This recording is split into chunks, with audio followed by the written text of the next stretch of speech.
So, update lang. Ito lang yung magiging update ko ngayon. Wala akong video kasi I'm in the middle of editing my projects and doing my assignments and doing some draft for my speech. Ang dami. Kasi finals na po namin next week. So, lahat po ng pasahan namin ay next week. And tinatambakan po kami na non-stop. So, bago magbakasyon sa 19. Today is December 10. Ay, December 10! January 10. O, diba? Pasko agad. January 10. Kaka New Year lang po. So, Happy New Year ha. 2026 na po. So, I'm trying to not to be lazy.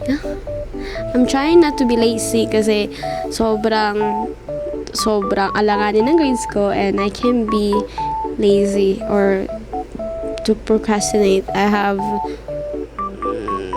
no reason to procrastinate right now and I don't even think na I have a reason to rest kasi sobrang tambak ko and madami sa akin naka-assign na work and ito lang yung magiging update ko and gusto ko na magpahinga so bad kasi kagabi pagkatapos kumain nakatulog na ako dito sa sala.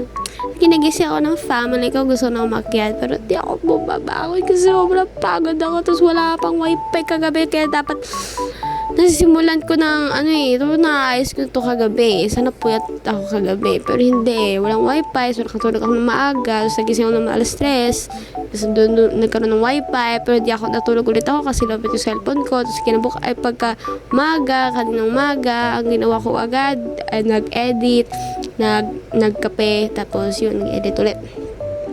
So yun yung magiging update na lang next week. Next week. Pag natapos sa final namin kung nalagpasan ko ba or nalagpasan ako. Nakabatayan. I'm trying to remember what Yogi said na don't put too much thought to everything you're doing. So I'm trying not to, but this situation I'm in is need this empty brain. So yeah, wish me luck.